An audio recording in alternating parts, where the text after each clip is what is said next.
Abra comigo no Salmo de número 42.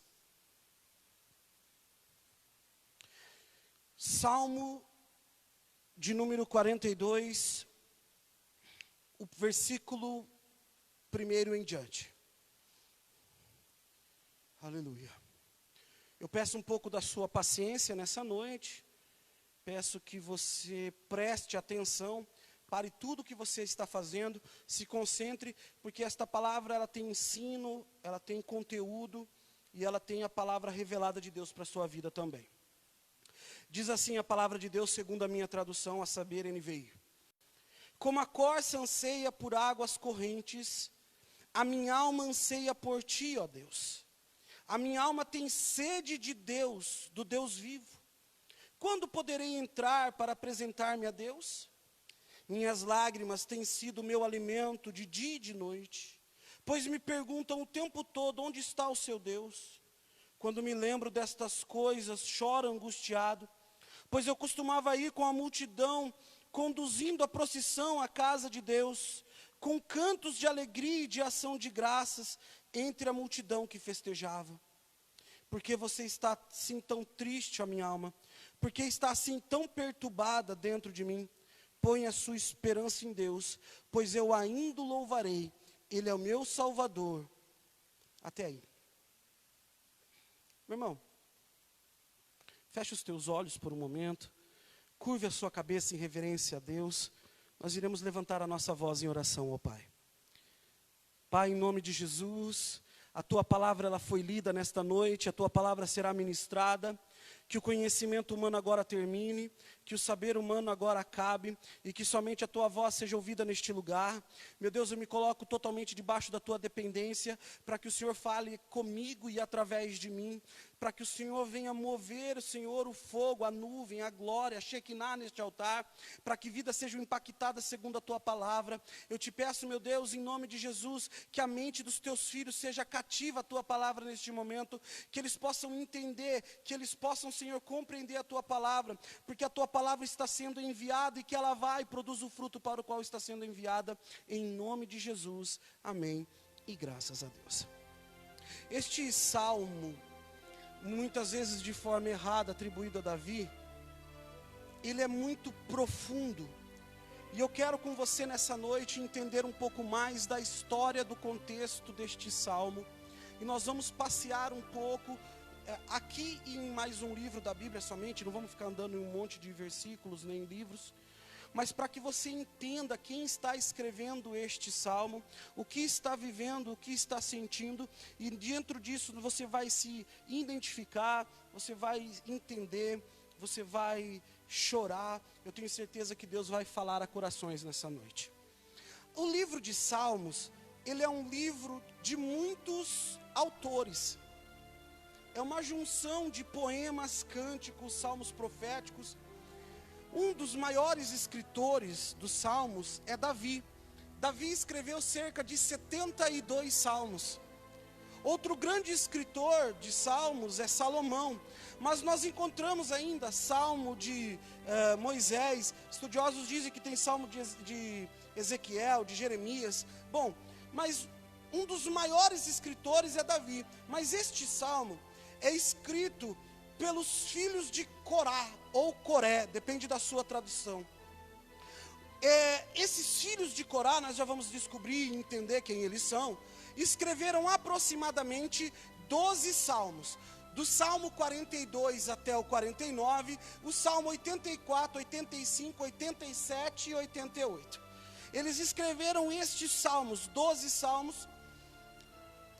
Eles eram levitas, músicos, eles ministravam dentro do templo do Senhor, mas nós temos que entender um pouco o contexto. Mas só para você saber, para que seja acerca de conhecimento bíblico para você, o Salmo de 42, na verdade, ele é emendado com o Salmo de 43. Quando ele foi escrito, não havia essa divisão veio depois. Um versículo que comprova o que nós estamos dizendo é o versículo de número 5 do Salmo 43, onde novamente uma expressão muito usada no Salmo 42 se repete. Ele diz: por que você está assim tão triste, ó minha alma? Porque está perturbada ou abatida dentro de mim. O Salmo 42 e 43, eles são estudados normalmente como uma coisa só, mas isso é só para a questão de entendimento, até porque eu tenho certeza que você já entendeu que a Bíblia foi dividida entre capítulos e versículos somente para melhor nos ajudar a encontrar os textos bíblicos, ok? Este texto, então, escrito por Coré. Quem é Coré e quem são os filhos de Corá ou Coré, depende da tua tradução, ok? Eu vou pedir para que você abra a Bíblia comigo em Números, o capítulo de número 16. O livro de Números, o capítulo de número 16. Marca aí o Salmo 42, porque brevemente voltaremos a este Salmo para ler de outra forma, entendendo melhor a história do contexto bíblico, amém? A Bíblia diz então assim, em Números, o capítulo de número 16, versículo 1, Corá, filho de Izar, neto de Coate, bisneto de Levi. Meu irmão, aqui passa a redação de quem é Corá, ou em outras traduções. Tem alguma tradução aqui que diz Coré? A sua é a mesma coisa, tá? Mas Corá ou Coré tem a diferença aí por causa da questão da tradução, tá? Bisneto de Levi, reuniu Datã, Abirão, filho de Eliabe, ou filhos de Eliabe, e On, filho de Belete, todos da tribo de Rubem. E eles se insurgiram contra Moisés.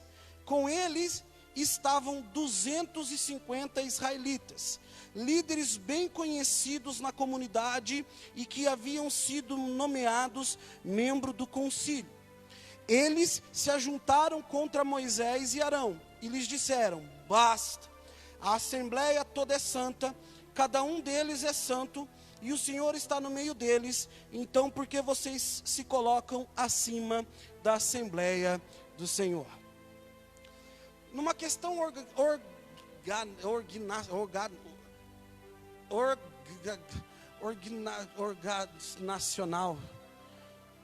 organizacional, obrigado, hein? Por uma questão organizacional, de organização, Moisés, ele, junto com Arão, seu irmão, levantou um concílio, líderes no meio do povo, que iam ali ajudar, que iam ali trabalhar. Corá era da tribo de Levi, e ele se rebela contra a autoridade de Moisés e Arão. E a rebelião deles é muito forte, eles questionam a autoridade de Moisés e Arão, a ponto de Moisés ter que colocar Deus na causa. Primeira coisa que eu quero já fazer uma pausa para dizer, meu irmão, quando você for caluniado, blasfemado, acusado, não se preocupa com quem está fazendo isso não, se preocupe em colocar Deus na causa.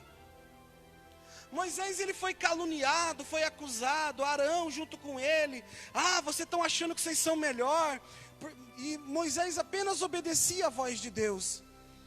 Coloca Deus para participar dos teus problemas. E Moisés então fez isso, ele e Arão colocou Deus, e ele orou a Deus e pediu um sinal a Deus. Isso aqui é muito interessante. Moisés então ele pede algumas coisas, exige algumas coisas, e entre estas coisas, ele pede ao Senhor um sinal, e ele diz isso ao povo: se aqueles homens morressem de morte natural, ele não era com Deus, Moisés, mas se algo excepcional acontecesse, era um sinal de que Deus estava com ele. E a morte daqueles homens, como a Bíblia vai nos dizer, aconteceu de uma maneira muito diferente. Diz a Bíblia que a terra abriu a sua boca e os engoliu, porque foi assim que Moisés pediu. Aqueles que se rebelaram contra o Senhor, aqueles que se rebelaram contra a autoridade de Deus, eles foram engolidos pela terra. Isso aqui é só para que você entenda o contexto, amém, querido? Abra comigo em Números, capítulo de número 26.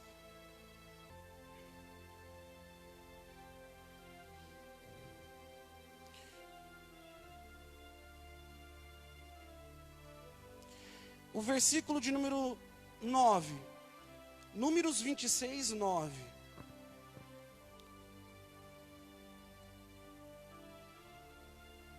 E os filhos de Eliabe foram Nemuel, Datã e Abirão. Estes, Datã e Abirão, foram os líderes da comunidade que se rebelaram contra Moisés e contra Arão, estando entre os seguidores de Corá, quando se rebelaram contra o Senhor. A terra abriu a boca e os engoliu, juntamente com Corá, cujos seguidores morreram quando o fogo devorou 250 homens que serviam como sinal de advertência. A descendência de Corá, contudo, não desapareceu. Presta atenção. A Bíblia diz que aqueles homens estavam com incensários que queimavam incensos diante do templo, e ali a boca da terra, como diz a Bíblia, um dia eu quero pregar sobre isso, sobre a terra, a vida que há na terra e nas coisas naturais.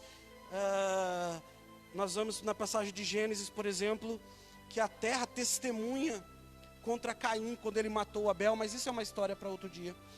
E aqui nessa história, diante do templo estavam aqueles 250 homens, e um fogo dos céus caiu e consumiu a vida deles, porque eles se rebelaram contra o Senhor. Mas a descendência de Corá permaneceu. Volta lá no Salmo 42.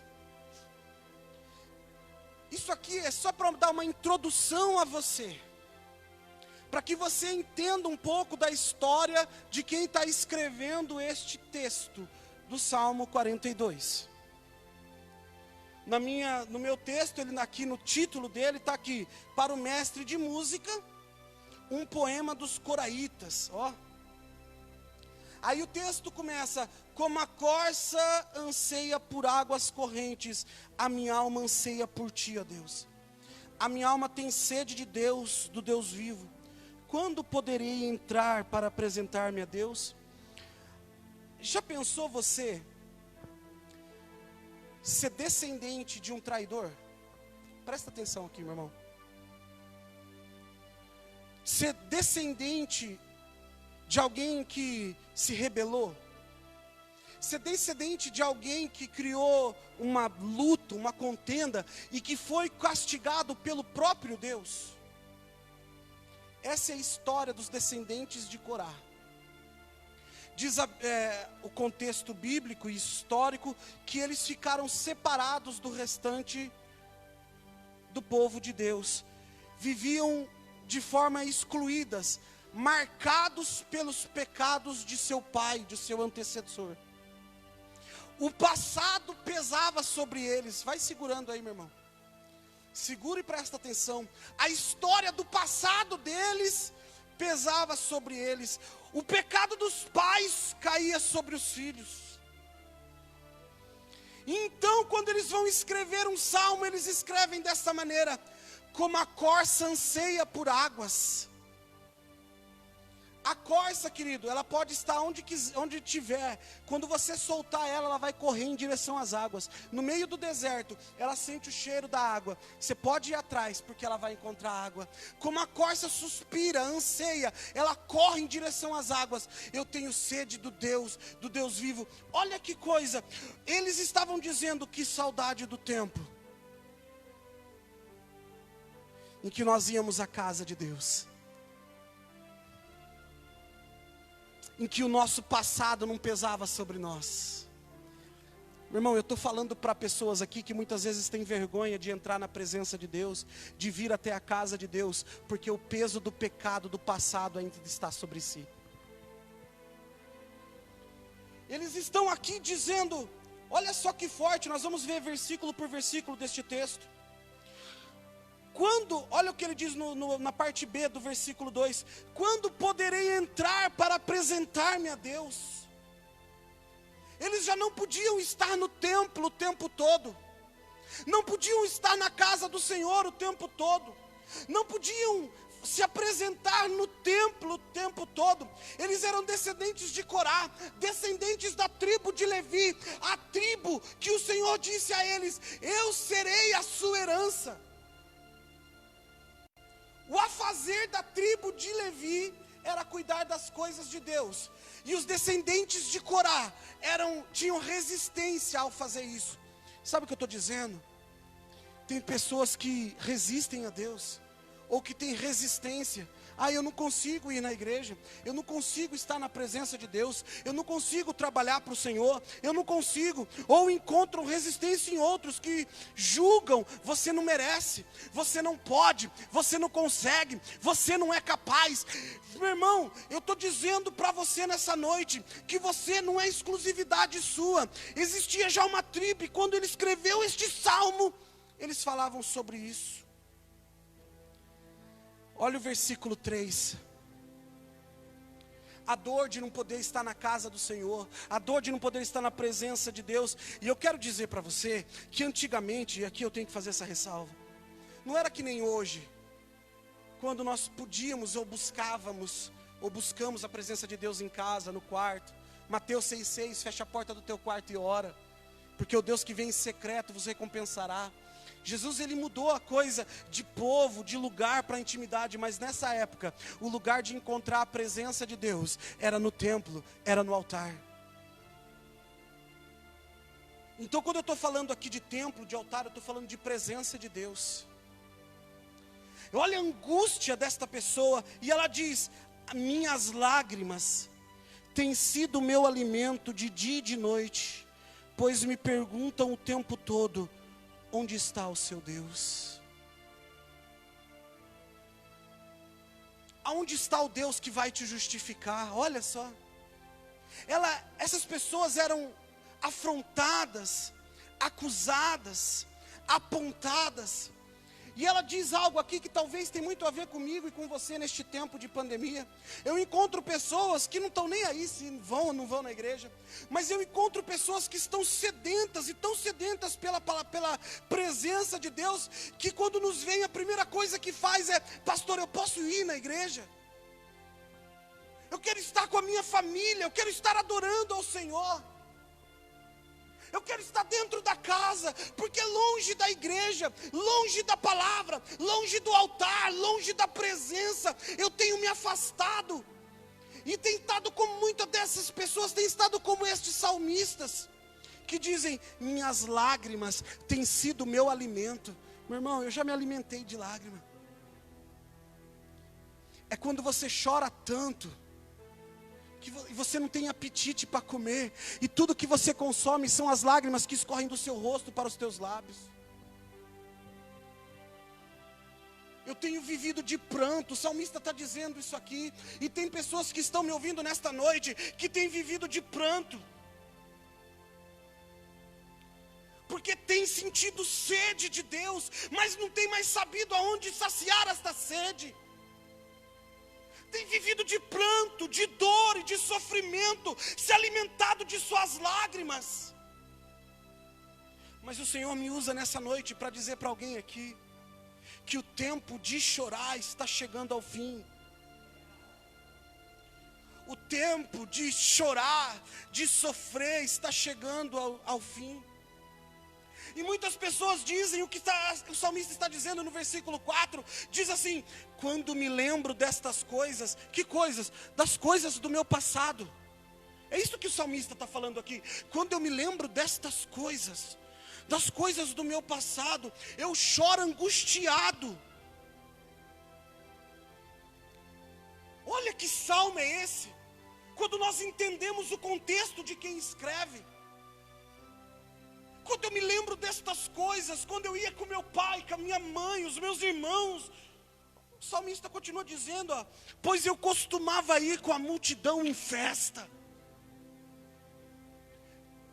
Sabe o que o salmista está dizendo aqui? Eu me lembro do tempo em que, mesmo que as coisas estavam difíceis em casa, nós nos juntávamos e ia até a presença de Deus. Multidão em festa.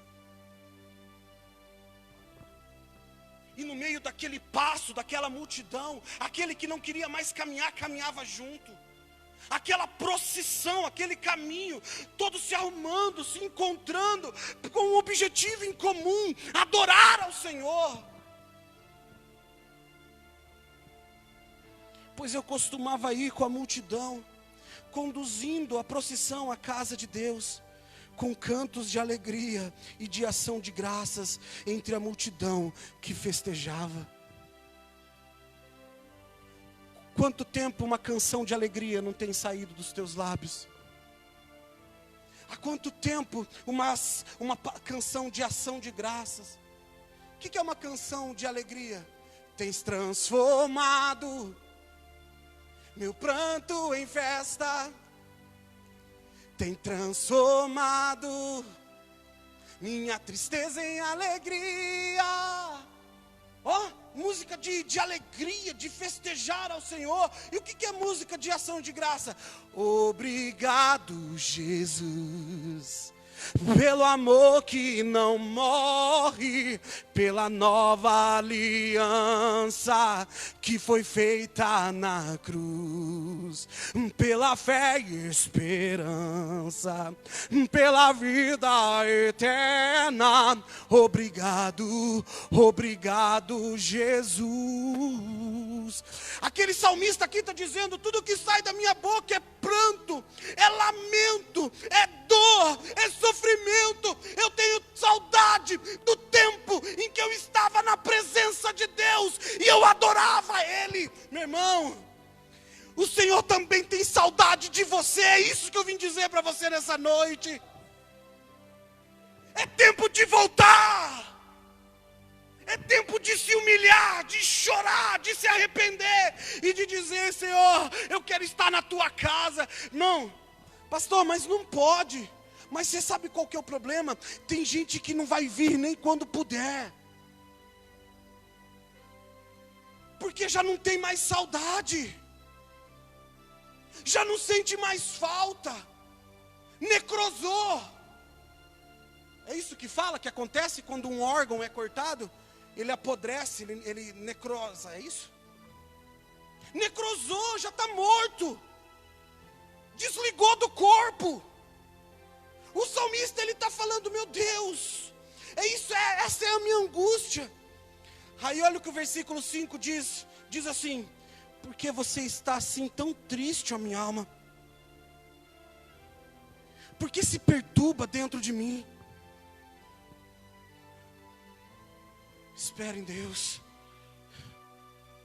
põe em sua esperança em Deus, pois ainda, aleluia, pois ainda louvarei a Ele, meu auxílio e Deus meu. Ei, meu irmão, está se alimentando das suas lágrimas, mas eu vim te dizer aqui uma palavra de Deus para o seu coração: espere em Deus, confia nele, porque você ainda louvará a Ele face a face. Entrega tudo a Ele nessa noite.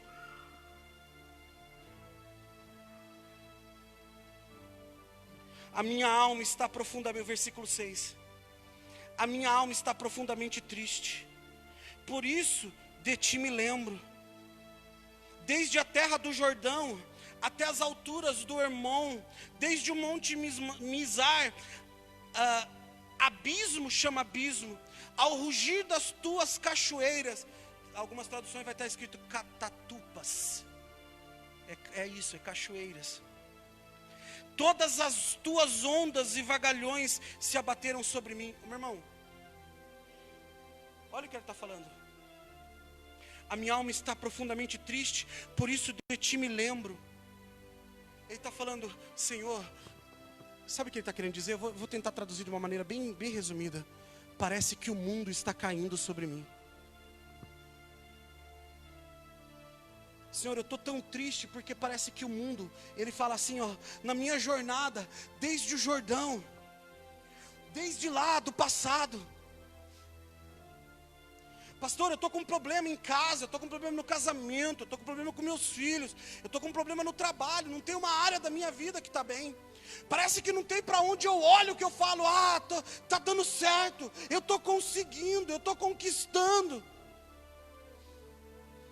O salmista está falando aqui a mesma coisa, está falando: parece que o mundo caiu sobre mim. O versículo 7 ele vai dizer: abismo chama abismo. Ei, meu irmão, Quando mais nós nos afastamos de Deus, mais longe do Senhor nós ficamos. E abismo chama abismo. Você já não ora, e porque você não ora, você não lê, e porque você não lê, você não ora, e porque você não lê e não ora, você não jejua, e porque você não lê, não ora, não jejua, você não adora, e você não adora, você não louva, você não busca, você não crê, você morre. Abismo tem chamado abismo, frieza tem chamado frieza. Hoje eu ouvia o apóstolo Hermínio, Luiz Hermínio, dizendo: nós temos que levantar a nuvem. Ele estava falando do tempo em que o templo era construído, a tenda do encontro era construída, em que o pessoal lá, de Êxodo, os israelitas, construíam ali o tabernáculo, era essa palavra que eu buscava, e a tenda do Senhor descia, e quando a tenda descia, eles paravam, mas quando a tenda, a nuvem da glória levantava, eles caminhavam. Nós temos que cumprir os princípios bíblicos, para que a nuvem da glória de Deus nos guie. Mas já nós não queremos mais. Estamos vivendo de abismo em abismo, de tristeza em tristeza.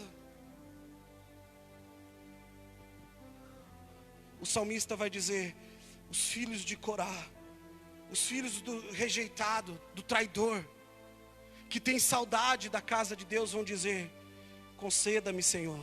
Presta atenção aqui, meu irmão. O seu fiel amor de dia. Olha o que a pessoa está pedindo.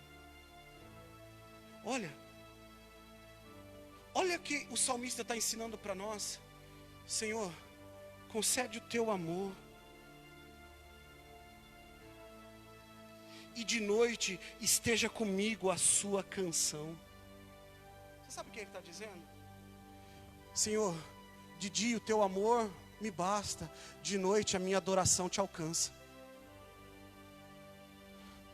De dia eu tenho que caminhar, eu tenho que viver, eu tenho meus afazeres, eu tenho que trabalhar, eu tenho que lutar, é pandemia, é desemprego, de dia, mas à noite a tua canção está comigo, a minha adoração te alcança.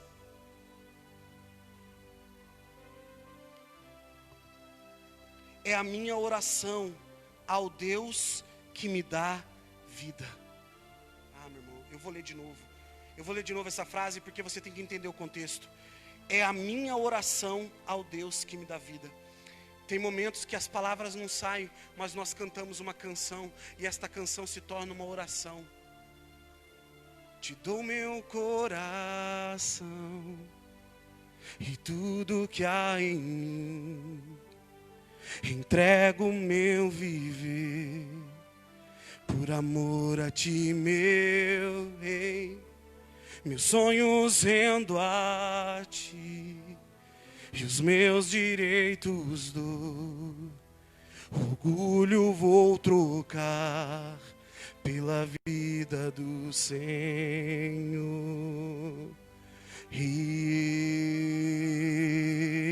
eu entrego tudo a ti, tudo a ti. E diz aqui: é a minha oração ao Deus que me dá vida. Meu irmão, o salmista aqui, os descendentes de Corá, tinha total noção de que eles foram poupados, porque todos que eram da geração, da família de Corá, foram mortos naquele dia, e aqueles que sobreviveram foram poupados. Por quê? Não eram todos da mesma família, mas Deus conhece cada coração.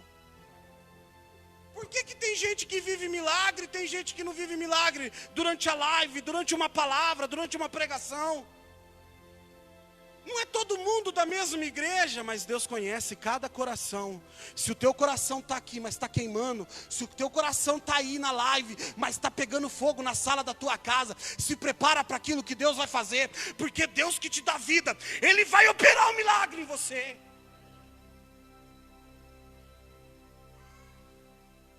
Aí ela diz assim, o salmista: Direi a Deus, olha o termo que ele usa, a minha rocha. Direi a Deus, a minha rocha. Por que ele diz rocha? Porque fala lá atrás que a boca da terra engoliu os seus parentes, mas não os engoliu, porque eles estavam sobre a rocha. Ah, você não entendeu. Ah, já era para estar dando glória. Eu vou explicar para você. Debaixo dos pés de todo mundo, a terra pode estar desvalecendo, mas você está sobre a rocha. Ah, está tudo desmoronando. Essa era a palavra que eu queria usar. Debaixo do pé de todo mundo está tudo desmoronando, mas você está sobre a rocha. Quem está sobre a rocha não morre. Quem está sobre a rocha não desfalece. E aí ele faz uma pergunta. Eu já perguntei isso para Deus. Talvez você não, que você é muito mais crente do que eu. E um dia eu perguntei para o Senhor assim: por que te esqueceste de mim? Já perguntou isso para o Senhor? Parece que todo mundo recebe milagre. Parece que todo mundo tem livramento. Parece que todo mundo sente a tua presença. Por que o Senhor se esqueceu de mim? Quando que a fila vai andar e vai chegar a minha vez? Por que se esqueceste de mim, o salmista está falando. Aí ele continua dizendo: por que devo sair vagueando e pranteando, oprimido pelos meus inimigos? Olha, tem gente que tem andado assim, não tem? Achando que Deus se esqueceu. Anda na rua chorando: ah, está tudo tão difícil, eu não consigo, não vai dar, é a crise, é a pandemia,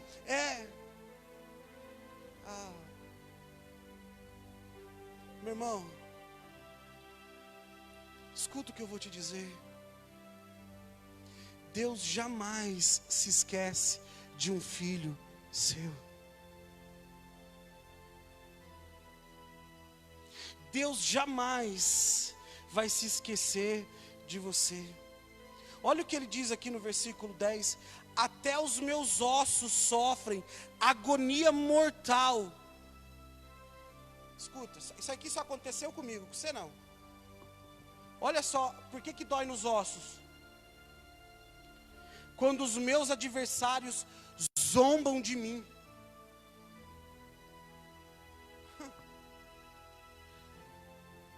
Quando as pessoas falam que não vai dar certo o teu sonho, que Deus não vai cumprir na tua vida as suas promessas, aí parece que a coisa não caminha. Você acha que está todo mundo triste porque a igreja está fechada? Tem gente que está dando risada, torcendo para que fique fechada para sempre. Eu queria poder dizer que não tem, mas infelizmente, meu irmão, outro dia, escuta o que eu vou dizer para você. Antes da pandemia, nós até tínhamos sido convidados, eu e a pastora, por fim eles cancelaram lá a atividade que ia ter. Aquela praça em frente das 3 fazendas, que está escrito aquela placa, Rio Clara do Senhor Jesus. Ia ter uma inauguração e tal, foi cancelada, foi só alguns pastores lá com o prefeito inaugurar a praça. Meu irmão, você não sabe o auê que deu aquela praça. O tanto que teve gente que meteu o pau. Rio Claro não é de Jesus coisa nenhuma. Rio Claro é de todo mundo. Olha. E logo depois tem uma praça lá que está lá do pessoal do como é que chama lá? Do Irmandade, Fraternidade, como é que chama? Os maçonaria. Mas ninguém fala nada. Mas foi colocar o nome de Jesus na entrada da cidade. Oh, que agonia. Oh, porque você acha que está todo mundo torcendo para as igrejas dar certo? Estão mais torcendo é para que feche. Ninguém está preocupado. Abre tudo, abre banco, abre mercado, abre farmácia, abre, mas igreja é a última. E o povo indo para o inferno. E os crentes calados.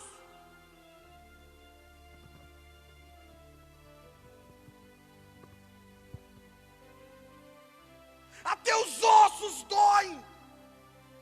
Até os ossos doem. O salmista está dizendo: quando os meus adversários zombam de mim. pode abrir tudo, mas a igreja não pode. Aí com você na sua vida, ah lá, não é crente, mas está passando apertado, não dizima, mas está enfrentando luta, não oferta, mas está desempregado, dói até nos ossos, meu irmão. Aleluia. E perguntam o tempo todo, ele diz no final do 10, aonde está o teu Deus? Aonde está Deus?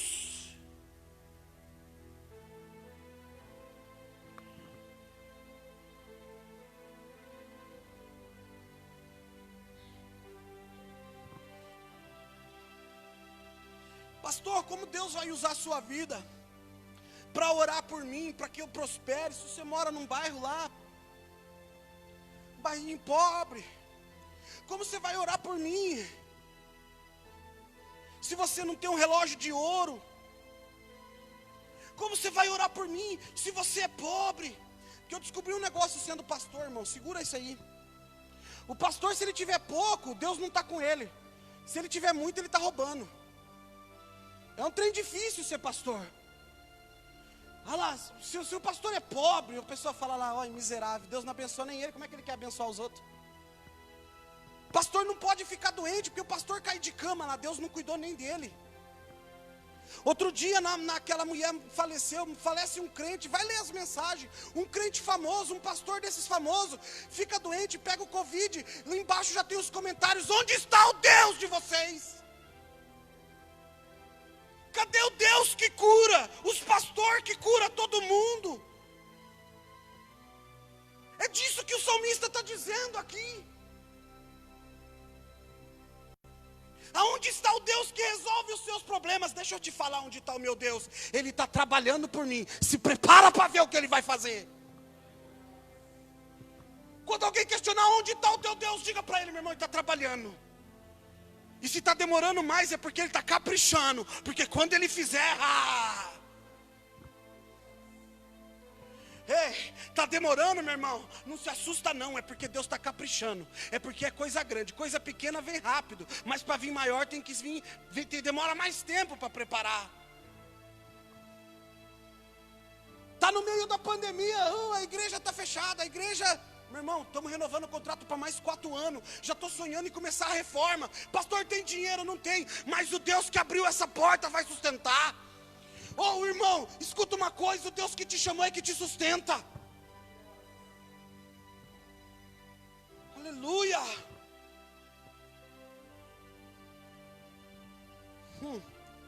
Aí no versículo 11 o salmista repete: porque está batido a minha alma, porque se perturba dentro de mim.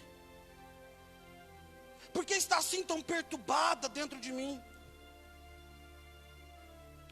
Aí ele termina dizendo uma coisa que eu tenho que dizer para você nessa noite: ponha a sua esperança em Deus. A sua esperança, ela tem nome: Jesus. Jesus o Cristo, Jesus de Nazaré, Jesus, o Filho de Deus, aquele que era, que é e que há de vir, o Salvador, o Yeshua, o Príncipe da Paz, o Deus forte, o Pai da eternidade, o Senhor dos exércitos, o maravilhoso Conselheiro, aquele que era, que é e que há de vir, o Alfa e o Ômega. A tua esperança, ela tem nome. Põe a tua esperança em Deus. E aí ele repete: pois eu ainda louvarei. Eu estava contando o milagre dos irmãos ali, e eu estava lembrando que nós ali entramos e fomos orar a Deus, agradecer por aquela casa, e eu estava ali com o meu corpo todo arrepiado, eles contando experiências que Deus tinha dado a eles, e nós louvamos a Deus ali, nós adoramos a Deus por aquele milagre, porque vai ser assim na sua vida. Quando ele está falando eu ainda louvarei, está dizendo eu ainda vou celebrar aquilo que Deus fez na minha vida. Todos vão ver aquilo que Deus fez e é na minha vida. E ele termina o Salmo 42 dizendo: Ele é o meu Salvador. Ele é o meu Salvador. Escuta, sabe o que o salmista está querendo dizer para nós? Sabe o que esse texto está dizendo para nós hoje? É que pode dar tudo errado na tua vida, mas se você tombar aqui e levantar, e meu irmão, quando você abrir os olhos, você vê as mãos furadas estendidas assim, ó. Você venceu. Você conquistou, você conseguiu, você prosperou. Se quando você tombar nesta terra, você acordar no céu, diante de Deus, você venceu. Eu ainda louvarei o meu Deus. Ele é o meu Salvador e o meu Deus. Isso aqui faz toda a diferença. Porque tem gente que sabe que Deus é o Salvador, mas não tem feito dele o meu Deus. Aqui é só um detalhe para me encerrar. Porque saber que Deus é Deus, muita gente sabe, não é verdade? Mas fazer de Deus o meu Deus, a coisa muda de parâmetro. Saber que Deus é poderoso, todo mundo sabe. Até quem não conhece a palavra de Deus sabe que Deus é poderoso. Mas deixar Ele ser poderoso na minha vida. Saber que Deus opera milagre, todo mundo sabe. Mas deixar Deus fazer de mim um milagre. Saber que Deus salva, todo mundo sabe. Mas deixar Deus me usar como instrumento de salvação. Fazer de Deus o meu Deus. A coisa vira pessoal, irmão. Pastor, mas antigamente Deus não falava com o povo? Falava. No Antigo Testamento não falava com a multidão? Falava. Só que quando tinha gente que levava o relacionamento a um outro nível, Deus chamava assim, o Deus de Abraão. Você já parou para pensar? Quem que é o Deus? Que Deus é esse que está falando? Peraí. Eu sou o Deus de Abraão, o Deus de Isaac, o Deus de Jacó. Olha como Deus se apresentava. Meu irmão, você não está entendendo. Eu quero dizer para você, você que tem filho, escuta o que eu estou dizendo. Um dia, Deus vai falar com o teu filho, porque Deus ainda fala. Tem crente que não acredita nisso. Deus fala de maneira audível. Audível, Deus fala. Um dia talvez Deus vai falar com o teu filho, num quarto escuro. Você não vai estar perto. E Ele vai dizer o nome do teu filho. E teu filho vai dizer, quem é? Meu irmão, que Deus possa responder, eu sou o Deus do teu pai. Eu sou o Deus da tua mãe.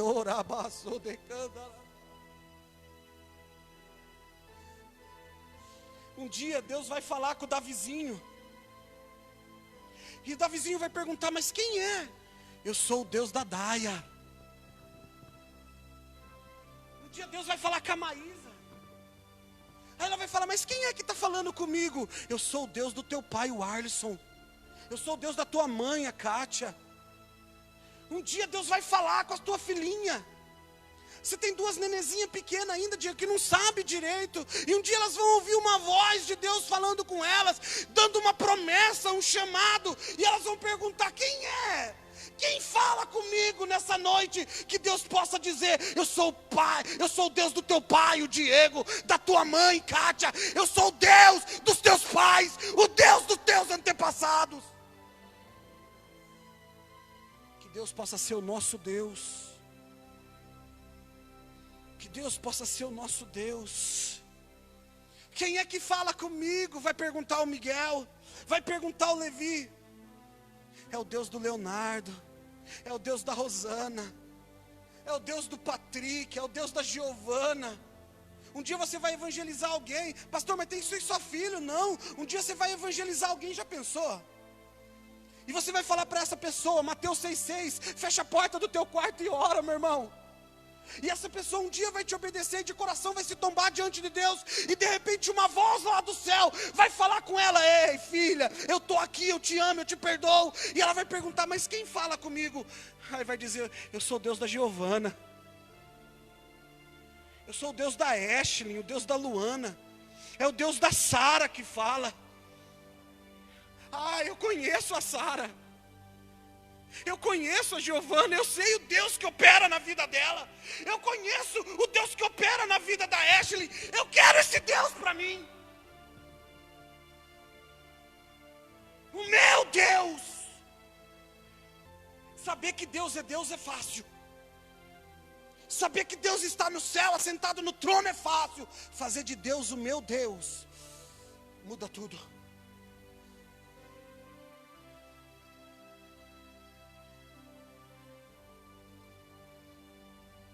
Queria poder continuar o salmo, mas já acho que está ficando comprido já a pregação.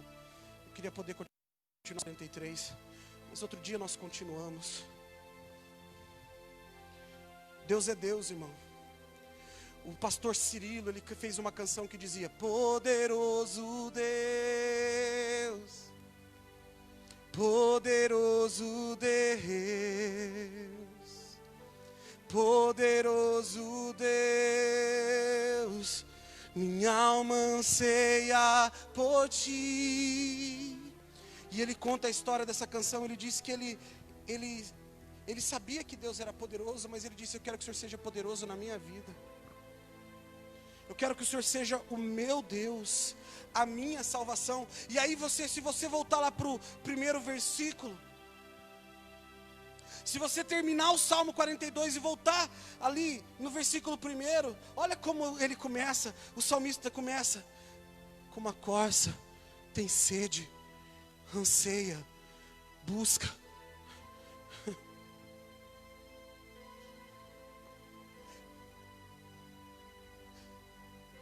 Eu quero ser um pastor que as pessoas, que Deus um dia pode falar com alguém e dizer: eu sou o Deus do pastor Tiago, eu sou o Deus da pastora Kelly, eu sou o Deus que falou contigo lá na Igreja Livres, eu sou o Deus que opera na vida dos teus servos. Como a corça anseia por águas, a minha alma ela anseia, fala, busca, quer intensamente. Assim, quando você está com uma fome apertada, quando você está com uma sede que te sufoca, ele está dizendo: busque a Deus dessa maneira. É assim que o salmista se apresenta: eu estou assim diante de Deus. Há quanto tempo você não vai assim diante da presença de Deus?